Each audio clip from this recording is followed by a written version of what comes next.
एक भी पुशअप्स अगर आपसे नहीं लग रहा है तो शुरू शुरू में पुशअप्स सबसे नहीं लग जाते हैं। बहुत कम जेनेटिकली गिफ्टेड लोग होते हैं जो फर्स्ट डे ही पुशअप लगा दें। लेकिन बिगनर टू एडवांस कैसे जाना है, मैं पूरा फॉर्मेट आपको पुशअप्स का सिखा दे रहा हूं ताकि आपके लिए वो धीरे धीरे इजी हो जाए। बस आपको पेशेंस रखना है क्योंकि टाइम तो लगेगा इस चीज को सीखने में। ठीक है, सबसे पहले हम पोजीशन ले लेंगे हाथों की। ध्यान से देखिए, तो जो जितने वाइड आपके शोल्डर हैं उतना वाइड आपने हाथों को रख लिया। ध्यान से हर चीज को नोटिस करिए ताकि आपसे कोई गलती ना हो। अब उससे थोड़ा सा वाइड कर लीजिए हाथों को। ठीक है, अब एल्बो की पोजीशन देखिए, ज्यादा बाहर नहीं रहेगी, ज्यादा अंदर नहीं रहेगी। ज्यादा बाहर शोल्डर में पेन होगा, ज्यादा अंदर ट्राइसेप्स में पेन होने लगेगा। तो पोजीशन देखिए कैसे रहेगी कि एल्बो ऐसे जाएंगे पीछे की तरफ।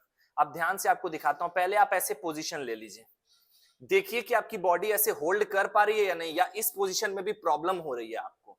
अगर बॉडी में इतनी स्ट्रेंथ है कि ऐसे होल्ड कर ले रही है और नीचे जाते टाइम आपको लग रहा है कि गिर जाऊंगा, तो फिर आपको मैं फॉर्मेट दूसरा बताता हूं। हाथों को पोजीशन को सेट कर लिया, दोनों नीज ऐसे रख लीजिए पास में। ठीक है, आपने रख ली।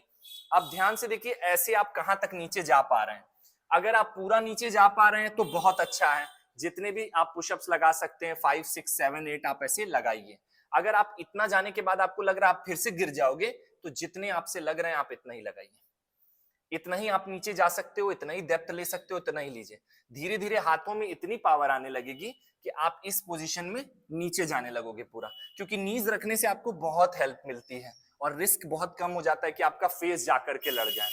तो पहले मान लीजिए कि आप हाफ कर रहे थे, तो अब आप नीज रख के फुल करने लगोगे और इस प्रोसेस तक जाने में आपको 3 से 4 वीक तो लगेगा ही। अब आप इस तरह से पूरे पुशअप्स लगाने लगे। अब आप क्या करिए, दोनों पैरों को नीज को हटा लीजिए। अब आप ध्यान देखिए, अब आपकी बॉडी इतना पुशअप कर पा रही है क्या? अगर हाफ पुशअप कर पा रही है तो हाफ पुशअप लगाइए। कितने? 5 6 7। बस रुक जाइए।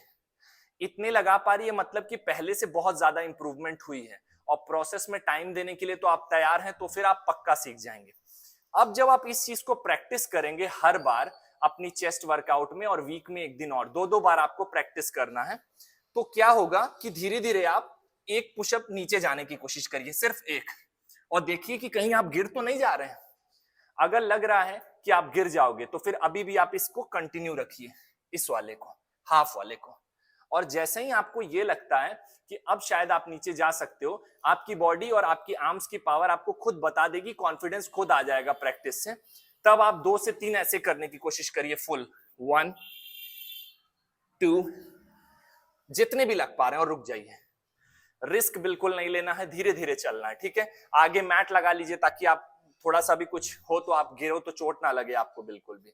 अब धीरे धीरे एक टाइम आएगा, जिस प्रोसीजर से ज्यादातर लड़कों ने सीखा है, मैंने भी सीखा है, कि आप जब आप ऐसे हाथों को रखोगे, एल्बो फिक्स कर ली, अब जब आप करोगे तो आप देखोगे आपके लिए इजी होता जा रहा है। 5 6 7 8। और धीरे धीरे इस चीज को आप पेशेंस के साथ सीखने लगोगे, क्योंकि पुशअप्स हैं, पुलअप्स हैं, ये सारी चीजें टाइम लगता है। डे 1 से शायद ही वर्ल्ड में 1% लोग होंगे या 0.01% जो इन चीजों को परफॉर्म कर सके। तो आप बहुत वीक नहीं हो, इन चीजों को सीखने में टाइम लगता है। हर सेट के बीच में रेस्ट इतना दीजिए कि ब्रीदिंग नॉर्मल हो जाए। क्यों? क्योंकि आपकी परफॉर्मेंस तभी अच्छी रहेगी जब आपकी ब्रीदिंग नॉर्मल हो जाएगी। तो गैप आप कम से कम 2 से 2.5 मिनट का बीच में दीजिए। ब्रीदिंग नॉर्मल हो जाए तो इसी पैटर्न से नी रख करके, शोल्डर से थोड़ा वाइड आर्म रख करके, इसको आप रेगुलर बेसिस पे वीक में 2 बार या 3 बार प्रैक्टिस करिए।